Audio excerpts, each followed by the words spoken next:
Good evening, July 15th, Bombay Beach Report, Kevin LiT. I am here at the Bombay Beach Drive-In, and we got Ivan the Martian photo bobbing me, video bobbing me.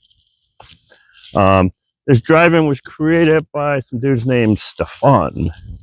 Arwin lives next door, and Sean. I want to say about 9 or 10 years ago, maybe longer than that, but it's pretty cool. And here we are at the Bombay Beach Drive-In. Pretty cool. As I was saying in the previous segment, I want to say about 8 to 10 years ago. Collection of classic cars, a boat. That's my e-bike in the background. And mimics a real drive-in. Awesome sign. I kind of maintain the lights on it. Yeah, I got a few burnt out light bulbs to replace.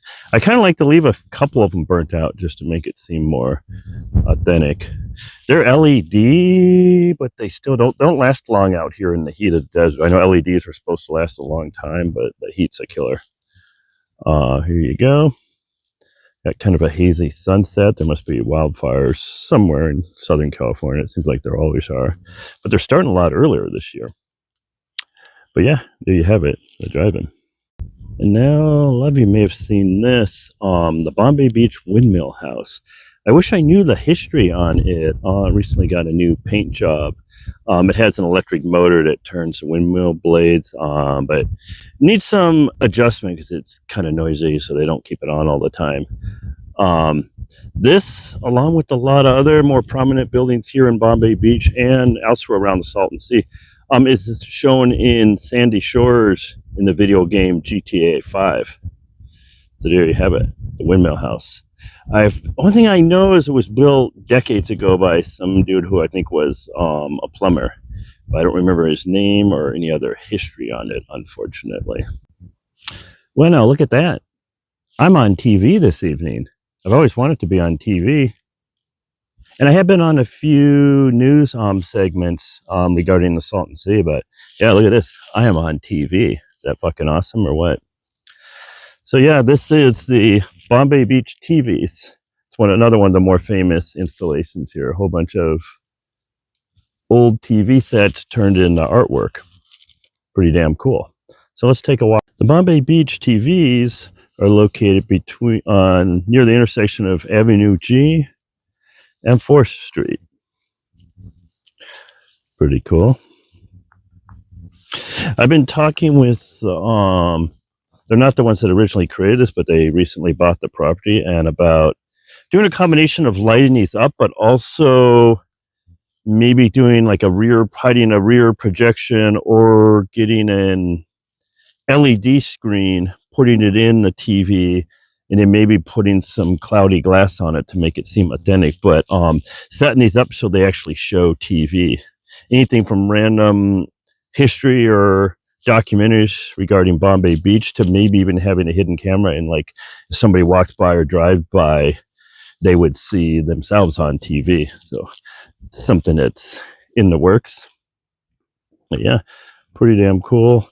And in case you're wondering, the people in charge, they have more than enough TV, so we do not need any more donations.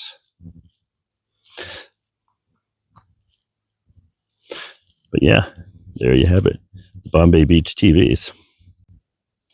This is the Bombay Beach Opera House, designed by James Oster several years ago. It's one of the classic art installations here. That whole front wall folds open like an accordion and opens up, and they have performances both inside and outside here on this stage floor. So let's take a peek in the window. Okay, what's really cool and kind of trippy about this, a whole bunch of art involving flip-flops. And so I'm peeking through a kind of dirty window. It gets dusty out here. And then we got some really trippy abstract art framed by discarded mattresses. Look at all the flip-flops. Again, it's kind of a dirty window. I'll have to see if I can get inside here again one of these times. Is that cool or what though? Flip-flops. And more flip-flops. Maybe one day they'll put my flip-flops up on those walls. Would be cool. The Bombay Beach lemonade stand. When life hands you lemons, make lemonade. This actually has a practical purpose. Actually, a lot of the art here does. A dude who wants to go only by the name Iron Dad, he's the one to put the phone booth out on the beach. He's also now for a few years done an event where he runs entirely around the Salton Sea without stopping. I mean, he might stop for like 10 or 15 minutes for a water break or a protein shake or something, but he doesn't sleep for 8 hours. He does that continuously. Anyways, he one time a couple years ago saw some of the neighborhood kids were selling lemonade, and they had a temporary setup. They had lugged a folding table out here, and he's like, why not make them a more permanent lemonade stand? So sometimes when you come out here, like on a Friday or Saturday, you might find some of the local children selling lemonade.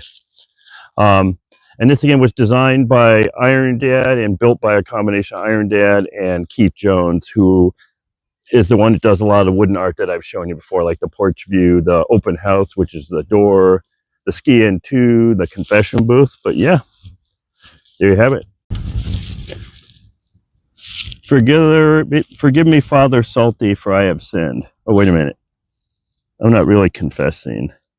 And besides, I should know better because I got to be facing that way. So if you want to confess your sins, though, come on down to the Bombay Beach confession booth. I had mentioned this before. This is also built by Keith. I'm finally showing you it here, but it's pretty damn cool. It's a popular place for people to take selfies. Maybe some people actually confess. Yeah. Built by Keith. Again, same one that did the ski-in 2, the porch view, whole bunch of the wooden art out here. Anyways, I think this is going to conclude this episode, so thanks for watching and have a good night.